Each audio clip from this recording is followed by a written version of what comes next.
holding my phone. I know, we're all good. Hey, everyone, I want to welcome you to the most chaotic Trifecta nutrition talk we're probably ever going to have. And let me just preface the whole conversation with saying Janice and I are trying a new setup to take our calls together, okay? And Adrian is in the middle of nowhere. So that's kind of what we're dealing with here. So we're going to do the best we can, and we're going to find out how this audio is, I'm sure, from each other, and then how it is on YouTube. So let's dive right in here. And our topic today is what the fuck carb cycling. And I'll tell you, my personal experience with carb cycling is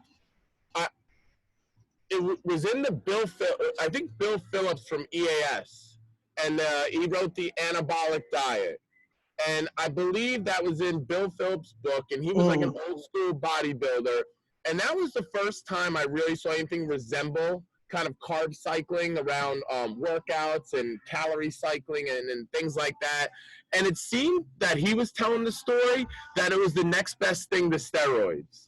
That's what he was saying, that it could do to your body. You know, as far as cycling through carbohydrates and your other macros, it can have that kind of effect. Continual anabolic. Yeah, that you always stay in an anabolic state. And I found that interesting. I don't know how true that actually is. And I know, Adrian, you do a lot of carb cycling. So I was hoping that we could go over what would you say the definition is of carb cycling? I'd say it's a timed fluctuation of carbohydrate intake. I like that one. And let me ask you this. Straightforward. It's short and sweet. It is. I like it. I mean, that's what it is. And am I wrong in saying that your carbohydrate intake for the day, intake is necessary because you need energy, but different days require different amounts of energy. So it's really, you're leaving a lot on the table when you treat every day the same. Would you agree with that? Totally. Yeah, absolutely. I mean, there's so many different energy. You guys go over a lot of BMR, like basal metabolic rate, and that changes every single day. Depending on your workouts, your lifestyle, your recovery. So certain days you definitely don't need a lot of carbs if you're not again, this is very based on what you want to do with your body. Most people listening to this are a body recomposition. Most people, right? They want to lose a little fat, gain a little muscle. Most people. So with that, carbs, I think, work very well cycled based on energy demand. So basically, give your body what you want, give your body what it needs when it needs it. So if you're doing, and especially for CrossFit, I mean, you guys are probably, in my opinion, actually the easy. It really falls into like 3 different energy systems. So if you know which ones you're dealing with, it's easier to like dose your carbohydrates correctly, right? And it really works well, like you said, for Bill Phillips, for weight loss. I think you can have your cake and eat it too with carb cycling. Right. Would you say, this is my question, would you say that carb cycling is more of an advanced form of nutrition? Or more of Definitely. an advanced dieter?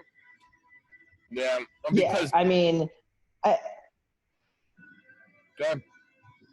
It would take like 12 weeks. I mean, you're very advanced, right? And we're still not even, we're going to spend like 4 weeks building stuff. Then we can dump into it. Like with you, you're super advanced. So I can just spend 4 weeks like putting you in my system and then dump you into something. Most people, it's going to take me 12 weeks to get them to carb cycle. Right. It's going to take me 12 weeks to get them to that point. But yeah, I think so. Absolutely. I mean, you know, there's so much that can be done on the basics of what you guys are talking about in foundations. Like that's going to get you probably 70% of your results. Right. Right. I think carb cycling is definitely, once you get it, I think it's the easiest and the best thing for most people. But in general, I think it's definitely advanced, intermediate advanced. You know, I made a big mistake when I first started dabbling in actually coaching nutrition. And what I did was I tried to get them quickly into carb cycling by prescribing certain carbohydrate macros depending on the day, like a certain percentage. And we moved into that so quickly, and that's why I think the people that nailed it and actually had the foundational learning skills to be able to move there did so well in it. And I was so naive to think that, you know, someone that had a poor foundation, just because they wanted to start carb cycling, we would hammer them into the carb cycling, you know, and be like, how do you not get it? Because it's such a slow process, and it takes, and I'm seeing it now with my own clients, and I'm seeing it with your clients now, Adrian, is it takes time to get them into a behavior, a pattern behavior. And that doesn't mean around cycling just carbohydrates. That's cycling everything, having rules to blocks of your day so you get used to it, right? So it becomes almost autonomous that the athlete doesn't even have to think about it. And it's such a long process. And lately, I have some athletes that I think are ready that have been through 12 weeks of basic nutrition at this point. And I think they're ready. I really do think they're ready. And it's taken that long. You know? So I will say that I've never that it's going to stick.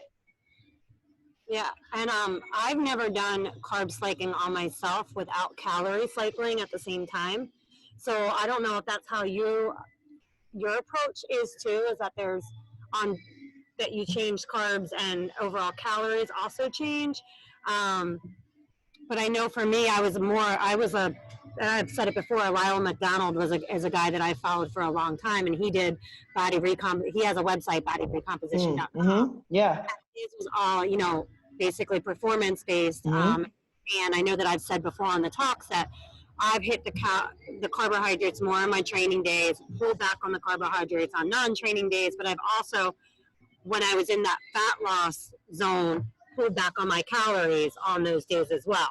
So it's like I kind of filled up on the carbs on my hard training days, had higher calories, and on the days that I didn't need it, I pulled back on those carbohydrates, pulled back on my calories, and kind of swapped my carbs and fats. Now, I know that's super advanced. Yeah. Can you run us through? I mean, you probably should be asking this question. I'm taking control here. Can you run us through how you work or with your clients, how you establish their carb cycling and how their days look?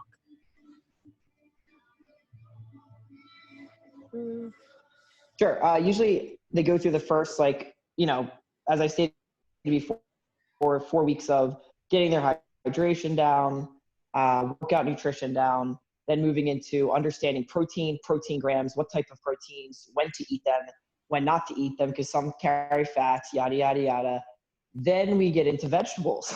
Then we're getting into that. So and the funny thing is that sequence of water, vegetables, and protein cover when we were talking like day A, day B, day A where you're not working out a lot or it's a low intensity day, have at it. Like at protein.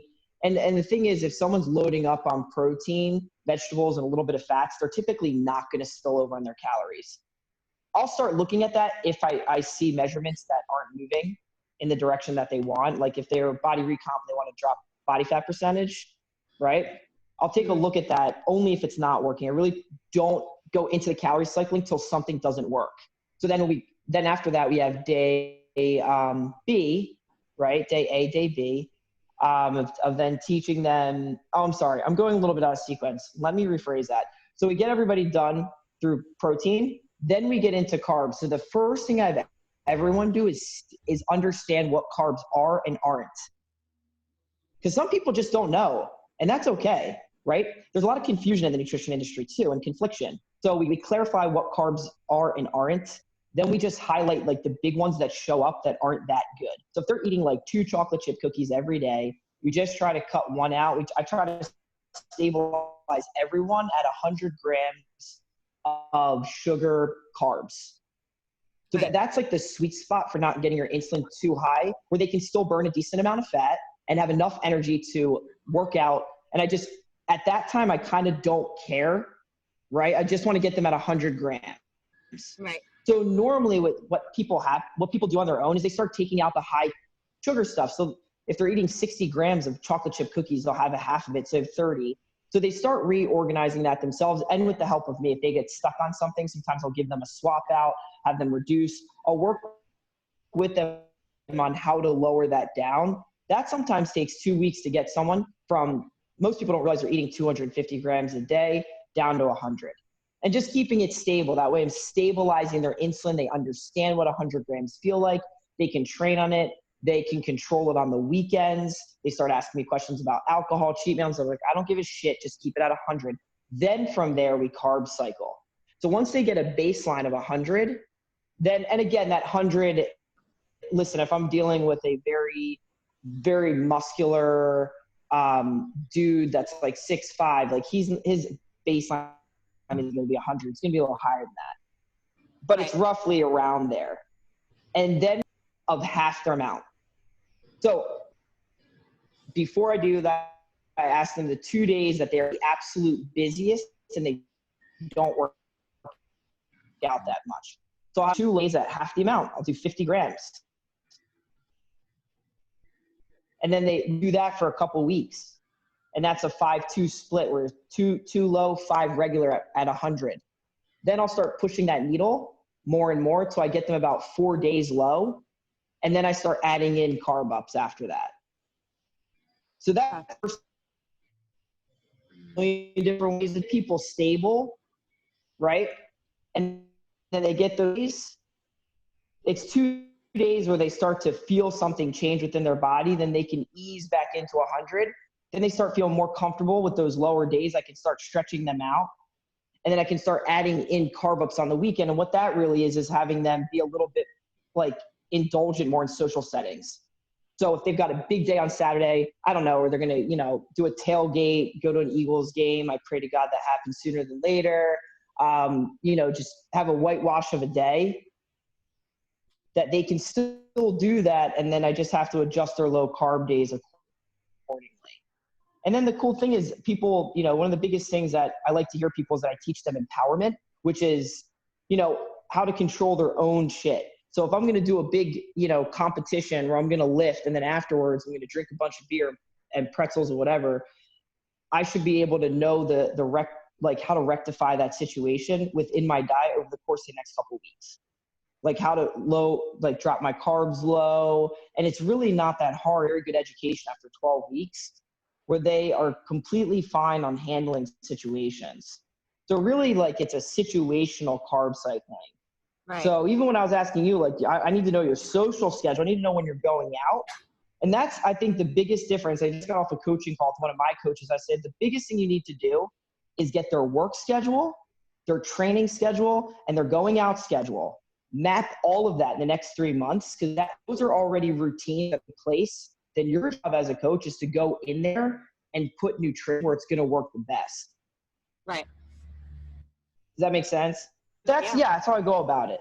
It's a process. And unfortunately, I'm sorry that took time to explain, but it is a process. And that's, I make sure that they get to that point. Like Matt, you were saying, some people, dude, I could probably get there a little earlier, but what I've seen every time I do that, it shoots me back in the foot. I shoot myself every time. Every time it bites me. So even if they pressure me up, I think I'm ready. I'm like, let's just get 1 more week of nailing and executing 100 grams, then we'll dive in. Yeah, no, because they really have to have a solid handle on it before they start. You know what I'm saying? Because every time I'm like, man, I want them to get results faster, and that's me being an eccentric coach and not knowing what's best for them. And I'm like, no, they need another week. And even if they fight me, I'm like, just trust me because you'll be able to then really have a great handle on it. Where if you jump too quickly, the skill isn't there enough. Yeah. And they're gonna default, and then they're gonna overeat, and then they're gonna go back, and an old narrative's gonna come in, and they're lost. I don't want that to happen. So I'd rather a week. I even tell them I'll extend your program a week for free because I want you to get this. I won't tack it on you. If you're worried about money, I don't give a shit. I'll take the week and eat it because I want you to understand how important it is that you completely understand this skill set, organizing your diet at 100 so we can work off of here, higher and lower. It's easy when we start moving around to high, medium, and low days, for example. I really like that. So, just how I see this is you're creating a baseline of carbohydrate intake that you can work off of. then what you're doing is you're seeing how low you can get them, right? Then that's where you're going next, is how low can I get you where you still feel good, right? And then let me put in your carb ups. Let me put in the fun day. Gotcha. I like that. I think that's a great, I think that approach is needed. I can see how it takes weeks to be able to actually get that and then to just fire right in there. Love the number. I was even thinking for myself. I'm just like, yeah, it totally makes sense. Why don't I get used to eating 175 or 200 grams of carbs a day? I don't eat like I used to eat a lot of carbs. I don't anymore because I kind of just started eating. I was going to eat protein, vegetables, I'm going to be healthy and stuff like that. And now once people around me start dialing shit in, then I'm like, all right, I got to dial shit in now. Yeah, that's what happens, Adrian. So I have a question. Drinking 100-something ounces of water. I have a question for you in terms of, I know not specifically on carb cycling, but on your carbohydrates. When you break those down with your clients, like RP, they do where they don't really consider like your green vegetables and those, because they're very little carbohydrates, as being mixed in. They consider the vegetable as different from the carbohydrate. When you're working with clients, do you kind of work it that way as well? Where fruits are carbohydrate, your breads, your rice, your grains are all carbohydrates. Your vegetables are your vegetables. Like, we need to get those in. Absolutely. Like, I am not splitting hairs over 6 grams from a zucchini. You know, like, very much like, yes, that's how, like, I really look at the ones that are the biggest the biggest offender in their diet. So for example, I'll give you an example. My one client was eating tons of raisins. You know those little dull things you ate when you were a kid of raisins? They're like 20 grams, 25 grams in one, or 30 grams of raisins. She was eating like 4 of those a day. And I was like, holy shit, you're like 120 grams of raisins. But again, like, for some people it's raisins, for some people it's bread. For me, it's fruit. I will eat fruit till I'm blue in the face. I don't really care about other carbs, but I love fruit. So yeah, like, I like to take the big, you know, I call them like the big 4, and we try to stay over there. Right. And everything else, I mean, like, I'm not going to hammer someone about carrots, even if they're a little high in the glycemic index. Like, to me, if people are eating a lot of vegetables, I'm not going to put it in their head about carbs. I'm happy they're eating vegetables. I've never met someone either that said, hey, I get a ton of weight eating vegetables. Like, I split it up. Yeah, like the RP, very similar. Yeah. So I think that's something that's really important for people to understand as well. And when it comes to the skill set, a problem with I find that what people who come right off the bat and they rely on something like MyFitnessPal or something like that is that, you know, when they're looking at their overall day, they're calculating it's, you know, broccoli is carbohydrates. All of those are in there. And they rely so much on that actual device to say, like, what the carbs are. But if you break it down and you're like, hey, these are the groups that we're tracking. These are the ones that are going to be that you need to understand. These are a lot of the processed items. Like, that's what you want to kind of weigh. And really, the other stuff, eat 3 cups of spinach. Go for it. Like, load up on it. Don't worry about the 6 grams of carbs that are coming out of that. Worry about the little volume that you're getting, 25 to 30 grams of carbs. Like, raisins, I think, are great. Absolutely. I used to use that as a pre-workout. I would do that as I was getting ready to work out because it was going to use it. Puts it, like you said, the snack on those all day. Yeah, that's what was happening. Now, that's always a tough. Go ahead. I wasn't going to contribute anything remotely intelligent there. You weren't, because I'm always excited on the fun stuff about diets. And like you mentioned, the carb ups if they have an event on the weekend. So the idea of a carb up, because I hear a lot of different takes on it. And some people don't care about exercising on that day. Some people feel like they need to do this huge, massive glycogen depleting workout in order to earn that carb up. I didn't like. What were your thoughts on that? Are you both ways, whatever works for you, or one way or the other? I mean, I split a lot of different ways here. So in my opinion, I try to maximize everything. At my heart, like I biohack. So I'm going to want glucose disposal as quickly as possible. So I always tell everybody, listen, choice one, just get your carb up in. My only concern at the nutrition piece is that they keep their fat as low as possible that day. So I don't care. So carbs, I want to be the main macro. Proteins could be a little lower, right? And then fats as low as possible. Yeah. So I just want carbohydrates to be the main fuel source. I mean, if they're an athlete, sure, I'm going to want them to hit the weights hard in the morning if they can. It would have the most amount of benefit, especially if they're in a body recomp. If they're not an athlete, I'm probably going to tell them to not do that because it's going to mess with their. If it's someone I'm dealing with that has more of a mental issue.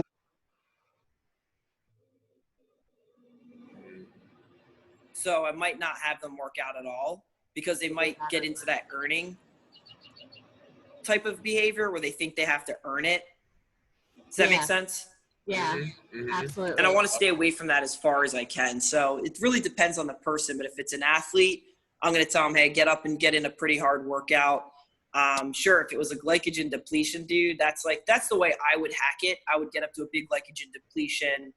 I'd have very low fats.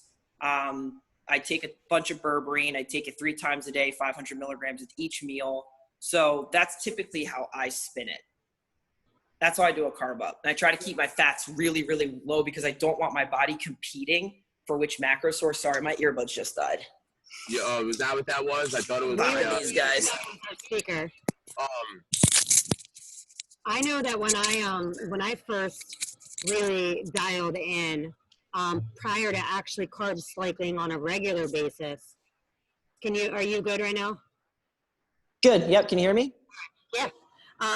Before I actually start carb cycling and calorie cycling on a regular basis, I would allow myself basically that once when I saw myself plateau, when it came to calories. So when I knew I was down low, when I probably shouldn't go any lower, I would use that once a week. I would have a refeed, and that refeed would be exactly what you're saying. Basically, my carbs would be way up. I had basically no fat in that day. It was like if I was going to eat soft pretzels, I was going to eat a couple and get them in. And a lot of times that really helped.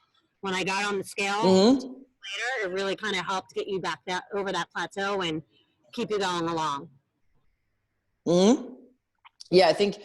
Well, and think too, if you're eating like low carb during the week, right? Like fat's a good filler, and it's going to be the preferred macro, right? So you're going to have protein, fat, and vegetables for your low days. So you're kind of already eating enough fat anyway, so it's a nice break too when you put in those carb ups that you don't have to eat a lot of, extra avocados, cheese, oils. You're just really, if you want whatever carb that is, just go. I think it's a great mental break. And for the body, it's one of the best things too, right? Because you're getting that big metabolic swing.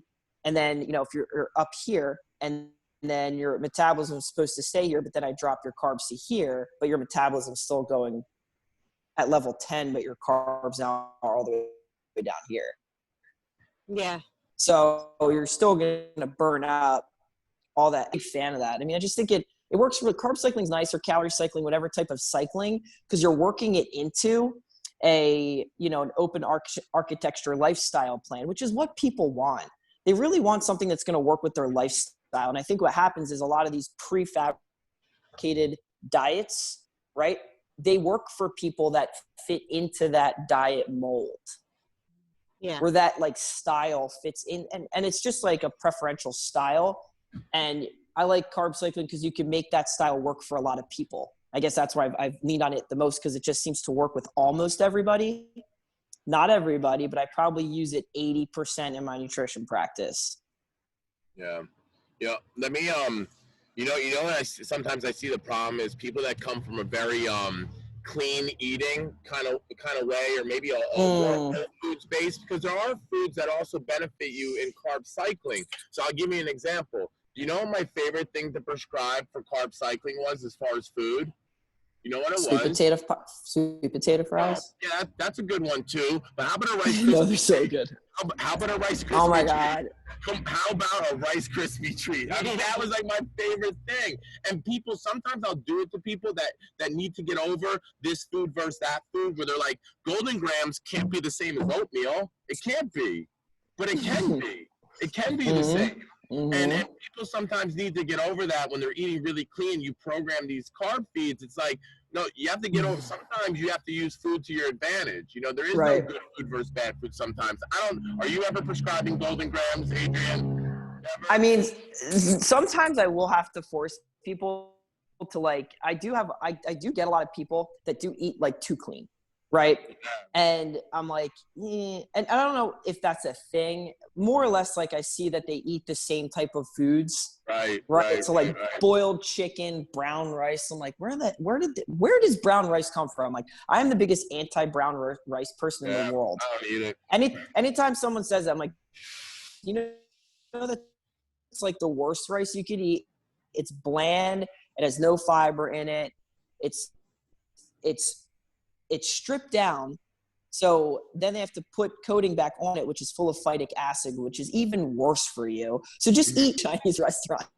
Yeah. Jasmine rice, I think, is actually the best. Adrian, I'm telling you, man. Yeah, you're gonna find this funny. Jasmine rice was my go-to, and I was prescribing people this one bag of jasmine rice to be from like, Costco. From Costco, with jasmine rice, because it was easy. It was a clean source that I could cycle in, and it was easy for them to get a lot of it or not have it at all. You know, and it was a good carbohydrate. I was using that like crazy. Everyone was on jasmine rice, and people were getting ripped, absolutely ripped off the jasmine rice. Yeah, it's like that's like a big thing I have to. That's so true. Yeah, it's true. Like it is. I most of my clients, they're like, "How am I getting so lean, eating so many carbs?" I'm like, because like again, like I've never heard anyone in like 18 years at this point that ever said I got overweight eating rice, sweet potatoes, and fruits. Yeah. Never heard that in a sentence before. It's always I'm overeating. I'm not sleeping. And it's overeating these little things every day or every other day, and it's those things that really add up in the end. It's not, dude, you could eat rice, sweet potato, and potatoes every day, and your waistline is not going to move. It really won't. You're going to get full. You're going to feel great. You're going to have a lot of energy.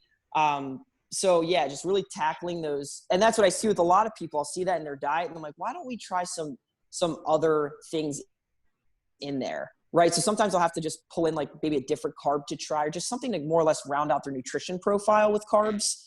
Is that you're getting the same vitamins and minerals that your body needs exposure to other things. So I just try to switch up a little thing. But yeah, in their carb up days, my one client would just eat cleaner versions of his carb up. I'm like, dude, like I wouldn't have enough room in my potatoes. I'm like, go eat a donut. Go eat a donut. Yeah. Like, yes. Seriously.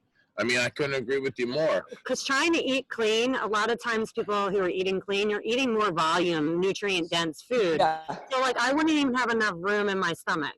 Like, I remember I did a comp, and, like, that was, like, I finished the comp, and that day was, like, a carb-up day. And I literally went, like, it was, like, the big, huge, soft pretzel, and then I had ice cream. Like, I mean, it was, like, it was a day, and it wasn't, like, oh, my God, like, you're a glutton and you're overeating. It was just like, if I'm going to do this day to day, I'm doing it, you know? Yeah. I'm going to kill it. I'm going to kill it. Yeah. So, you know what I'm curious about? What do you think of fruit? Do you bring, because the sugars aren't all made the same, and it's a fructose, like most of them. So I want to know what you thought about that, because I'm kind of getting into fruit. And I like it, but like, what? And I know that it's maybe not the best at times. Yeah, I think if you use it wisely, like if you use it around your workouts, it's great.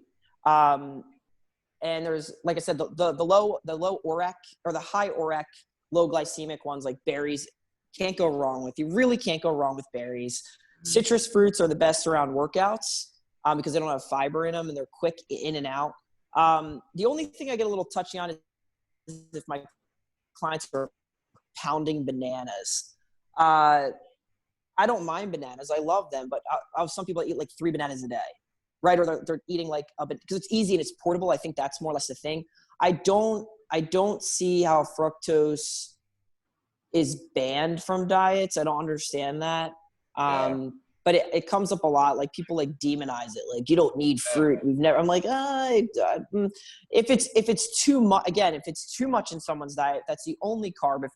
And usually it's like fruit derivatives that are causing the weight gain, right? Yeah. It's like dehydrated or candied fruit. What is that? Dried fruit? Yeah. Oh man. Yeah. Like a handful of that is like worse than trail mix. Yeah. Right. So like totally dense. But yeah, I don't get into it unless they're eating, like I said, if more trail mix will kill you. That stuff is delicious.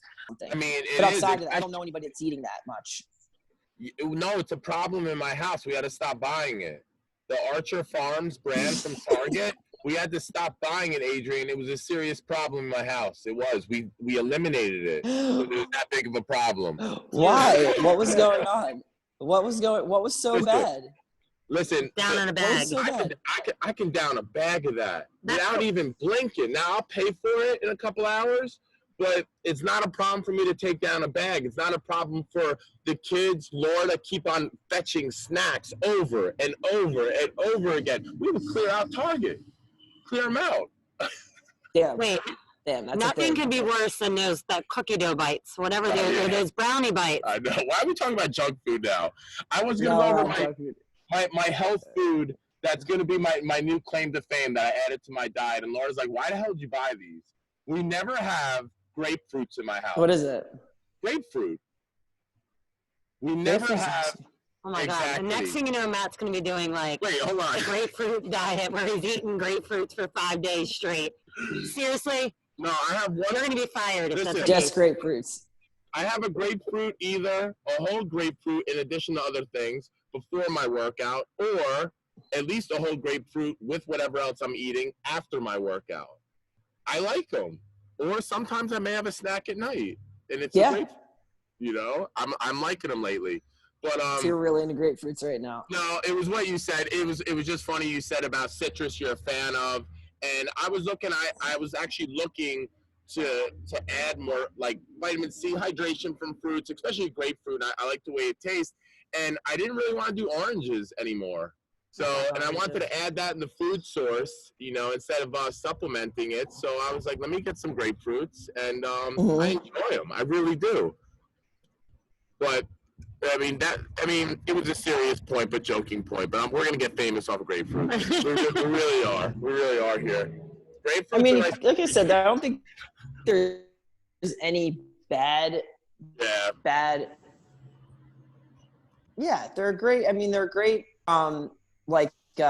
Anything that's like too sweet at night, I'll start switching them over to fruit. Yeah. And typically that does the job. Not a lot of people that I've worked with, I've got a couple recipes and stuff that I use with that, but just moving from, because there's so much volume too, especially in berries, has a little fiber, and it's like hard to eat like more than a bowl of them. I think a cup of strawberries is 9 grams of carbohydrates. 9. Yeah. Show me anything that has 9 grams, and they're delicious, and they're so good for you. They can whiten your teeth. Whipped cream. Totally. Yep, the whipped cream on them. Fat-free whipped cream, sugar-free. Yeah. Oh, definitely. So when I'm thinking about carb cycling, now let's go back to real theory here, and I'm trying to implement it and create a behavior change. What I find works most for some of the people I work with is try to control most of it around the workout window. I kind of start there first with a prescription because it's the easiest thing for us to control. The easiest thing. I didn't know if you were more like, I do that, but then I also spread them out in other specific times where we do attack the workout window first, and then we work on other aspects from there. It depends, if they're training or not. So if they're training, that's usually the first area I'll go to. And usually I ask everybody, like, what meal do you suck at? And sometimes, so it depends. So if if it's lunch and workout, usually that kind of goes hand in hand. But if I was to give a trigger response, yeah, I start at the workout window first, AKA giving them carbs during their workouts and making sure their pre and post meals have been covered. Because usually if you do that, all of the other things start to clear up naturally. Does that make sense? If they get enough fuel before their workout, then you get all their electrolytes and all that stuff, and they get the post, they're fed, then they don't have these carryover symptoms from not getting the right fuel at the right time. Your body's going to make up for it later. It'll get that sugar attack because you didn't fill in your glucose at like 8 o'clock at night. You'll start eating chocolate. There's nothing wrong with you. You don't have bad willpower. You just didn't feed your workout window correctly. Or like pretzels, and people start eating ravenous weird shit, and a lot of that's because you just didn't get your workout window in. You're like, why am I eating lime Tostitos and then I want chocolate milk? It's like you didn't get protein in and you didn't get salt, and now it's 4 hours later, and your body's trying to make up for that 4 hours, then you're going to overconsume. So yeah, I mean, the workout window is the place, definitely. With, I mean, for your community, it's where if I get a CrossFitter, first thing I'm doing after getting hydration is nailing their workout window nutrition, like number one. So that's going to clean up like 80% of their issues. Someone that's like a very, routinely, I work out 6 times a week. Like I've got to start there and manage that and then clear out to the other stuff. So you mentioned training. Is training only hard exercise, or are you doing carb cycling for people that aren't even working out? Oh, I'm doing carb cycling for people that aren't working out. Yeah. Oh, wow. Because there's definitely days where they're at least like walking around more, right? Like a lot of my people, they'll get on walks, and we'll kind of just cycle it into days that they're very busy at work. So if I've got like someone that's in the working, they're working a lot, they don't have time to exercise, they don't want to exercise, just want to clean up their nutrition. Then the busiest days at work, I drop them low, probably a little longer because they're not training. And then on the weekends, I give them a little bit more flexibility. But usually I try to push everybody into some sort of movement practice within like 8 weeks.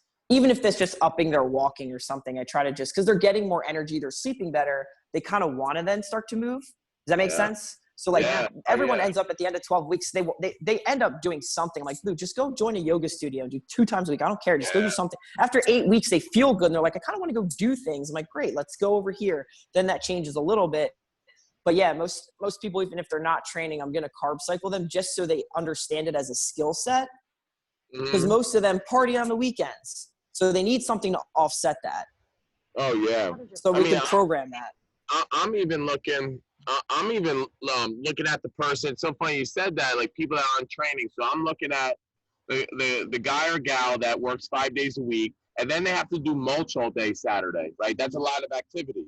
And all of a sudden you start planning around their mulching activity because they could be, and it's like a traumatic event, right? Because they don't really do much. So they go out and mulch, or they're laying whatever. It's a traumatic event. Yeah, it's seriously, as far as exercise is concerned, right? It's a lot of volume. I know. So I'm laughing. And and you would actually have to pinpoint that and kind of carb cycle around that, so you supply them with the right fuel, and then at Monday they don't start feeling like shit because of what they did on Saturday. It makes total sense for people that aren't even what we term as exercise. How it would work for everybody. It really would. I call them my industrial athletes. Can't read it. Can you read it? Yeah. Wait, we want to ask a question, Adrian. All right, hold on. So we're gonna ask a couple. Okay, hold on. We're gonna ask a couple, because we'll do that now, because that'll take it. Suzanne asking the question. So does white rice have fiber? ? She was just making a comment about I think the it other thing. does. So Adrian said yeah. Yeah. Oh, is there another question? That was it. Yeah. Wait, No. Hi. Yes. It does. I know Suzanne's on. Yeah, no, Nicole already does have one, but. Oh, okay.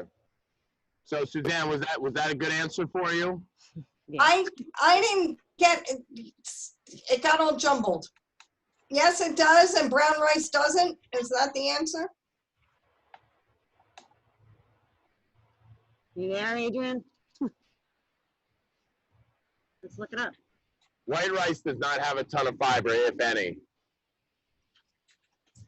it brown rice certainly does. No, Adrian was saying brown rice doesn't have Brown fiber. rice doesn't have fiber? What? That's why I asked the question. Is Adrian there? Our guru on rice?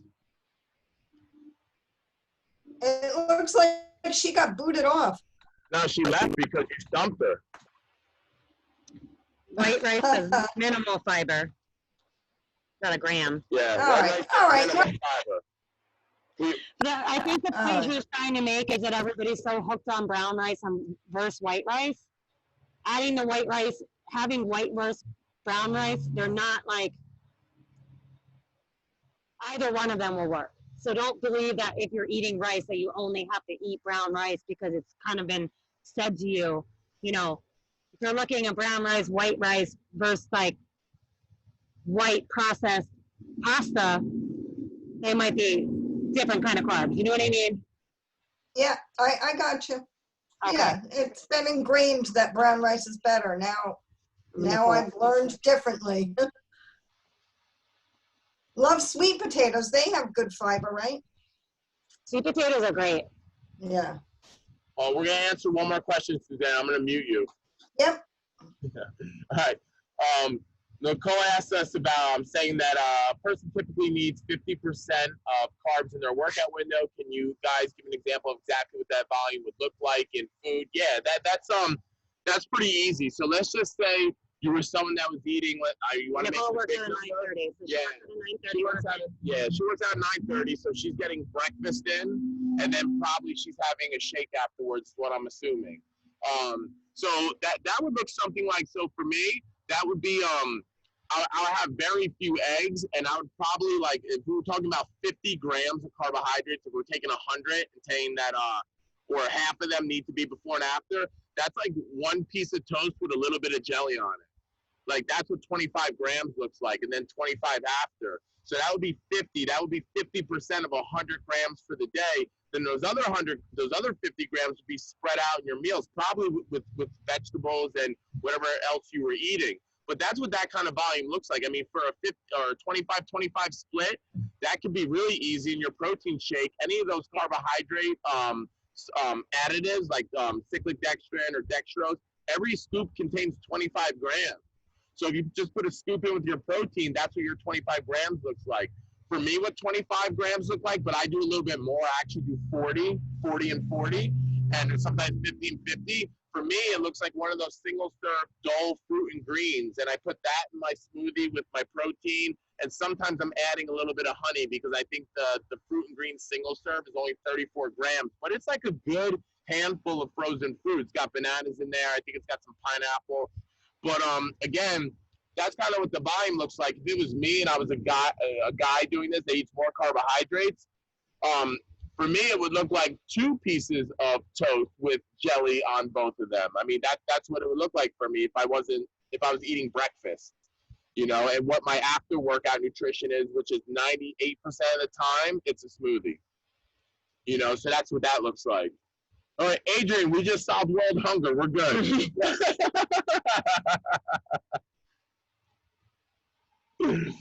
You're muted. She's muted. How do you unmute her?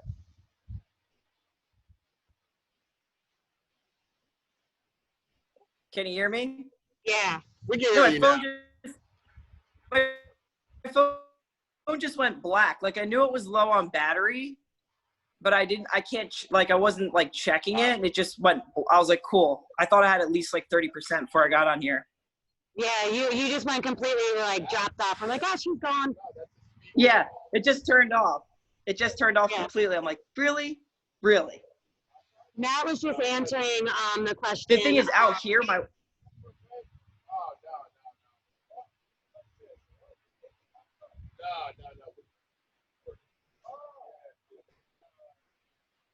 was it white rice and something or other? Well, one question was about, does white rice actually have fiber or brown rice doesn't? Like, what's the difference in the two? Like a gram. Yeah, that's what I said. I think it's like a gram for a cup or like a half a gram. It's a really small amount. It's a very small amount of fiber. Yeah, and then we answered some questions about what does food volume look like when you talk about, and I don't know if you do this specifically, but I had talked about like when I'm trying to nail down the workout window, where we start with, because I need like a number, is we take half of their grams of carbohydrates they get that day and spread them out in the workout window. And Right. So Nicole specifically wanted to know what that volume of food looked like. So I took it as, I took your example of someone eating 100 and getting 25 in before and after, what that would look like if it was just food.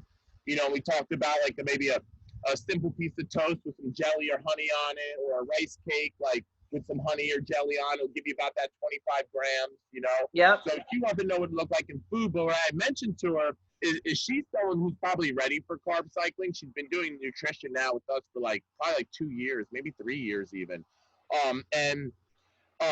What I explained to her there's a lot of carbohydrate supplements out there that just make it a no-brainer. And it's funny because every scoop on those, the serving size is 25 grams, so it goes in 25 gram increments. So it's a really easy way if you don't want to guess with the food, because you know what? The food is really just estimates anyway. That's my nutrition. You know what I mean? If you really wanted to be exact about it, you should probably, if you really wanted to dial it in, those kind of supplements are an added bonus. I mean, I think they work really, really well. That's what I use. Yeah. I use a dextrose and protein. Because you don't have to worry about it. Yep. But all right. Well, listen, we'll wrap that up for today because of all the sound issues today, and we'll see how this recording comes out. We'll probably. I think it'll record all right. I think it'll be okay. We'll have to see. We'll get some feedback from our So is this listeners gonna out be? there. Is this the new summer setup? I don't know. It's for today because people were working out in our gym. Well, my partner was, and his friends were working out in the Also, gym. the Wi-Fi wasn't good inside today. We're done it before. And the Wi-Fi in the office just wasn't. It was buggy today because we were on a meeting at 12, and it was really, really buggy. So we're like, let's move because this isn't right. Maybe each week we'll get more advanced. We'll have like lawn chairs. A hammock. We'll do a hammock. A hammock would be nice. Could you imagine A that? hammock. Dude, a hammock would be the best. Yeah, Hammock would be the best. Hang our sign over there. We could do it against there. Yeah, well, pretty soon we'll have our signage outside, so we might change the backdrop of where we're sitting. Yeah. So it'll be nice. All right, Adrian. Well, listen, I want you to go enjoy wilderness today. All right, and I think out in Ohio, you're gonna get so grounded out in Ohio in that country, because that is in the middle of nowhere, and I love it. There's 180 people in this town.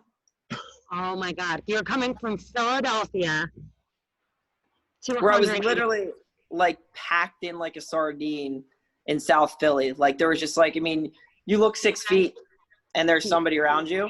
So being from like the super compact city, but honestly, I'm very, we got out of there kind of at unbelievable timing. Oh my God! No. So yeah, but my car's still there, which makes me slightly nervous. And it's like brand new and it's on a street. I'm like, so we'll just cross my fingers on that one. Anywho though, but there's nobody out here, and I have an access to a massive lake and a hot tub. So I can do those cold and hot contrasts. Oh, cool. Oh, wow. I can't wait to get up and like do a like cold dip, maybe a swim, and then go in the hot tub. That's like, I'm really looking forward to that. Where are you? In Negley, Ohio. I don't know where that is. You even told me where it was. I Well, wouldn't if know. you're on a lake, it sounds really nice. It's I love quiet. it. I It's love peaceful. lake living. It's very nice, but there's tons of bugs. Tons of bugs. But outside of that, can't beat it. No, not at all. It's Should we ask her beautiful. what she's doing up there for 30 days? She released it on Insta yesterday that she's doing. What So what are you doing up there for 30 days? What are you using this time for? I mean, I have a couple projects I'm working on that I really want to get done. One, I'm just putting up like an actual, just a page where people can sign up immediately for coaching, because that's becoming like the onboarding process, even for myself, is just at this point it's too much. And then I'm creating actually my first like group nutrition coaching. So I'm trying to figure out the best format for that and taking my materials. I've got to rebrand everything, dump that over. And then I'm still writing like my online course. So a big piece that was just like getting all of it done in a month, which is kind of, it's actually not a lot, but it would then for future work, make everything a lot easier moving forward. So being really not distracted with many things is super helpful. I've been actually more on point here in the past like 3 days. I think in the past 30 days that I've been at home. I'm just like one thing after another, just getting everything done. So it's nice. It's a good break. I feel fortunate. Dude, I have to take advantage of that. If you get 30 days where you get to, you know, be somewhere like this, I would feel bad because other people maybe don't have that opportunity. So if I don't use it at 100%, I'm going to feel like a turd. I hear you. I admire your brain capacity to be able to do all those tasks. I need like 50 people to help me get that done. You're one person. Dude, I use a lot of nootropics. I mean, you know, I off-cycle them for like 3. Dude, I off-cycled for like 3 months, and I'm doing a heavy nootropic dose for 4 weeks. Then after that, I have to give my brain like a massive break. So that's it. And then I'll be a slug. That sounds like another topic to me. I think we need to dial into the new. That's a whole nother. And have I thought we were gonna do the what the F is really long fast. I was gonna find some play on words with F's and fasting. F and fasting. Yeah, the big guys, the 24s, the 48s. Like, oh man.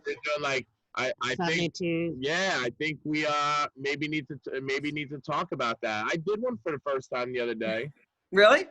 Yeah, in preparation for my thought process about what I wanted to talk about. I did one. I told you I did a 20-hour one, but I it was did accidental. one, but Adrian, I did broth and some like really dark. I did broth and vegetables. Laura called me a cheater. I felt terrible. I was like, what else did I have? We went to the farmer's market and they all got food in front of me. I don't know why I chose to do it when I did. It was the worst time.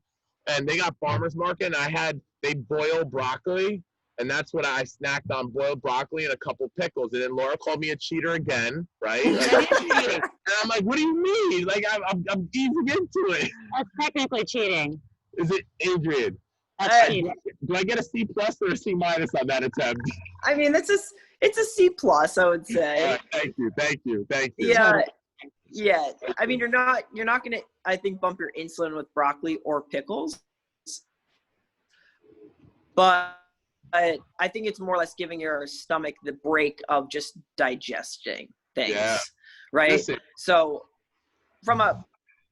you probably feel great though. You feel great on fast days.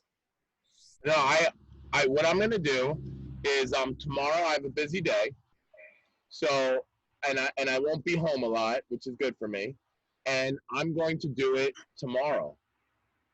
I'm going to do it into tomorrow. So I'm going to stop. You're deciding right now. Yeah, I wanted to pick a day this week I could really go at it. I dabbled with it.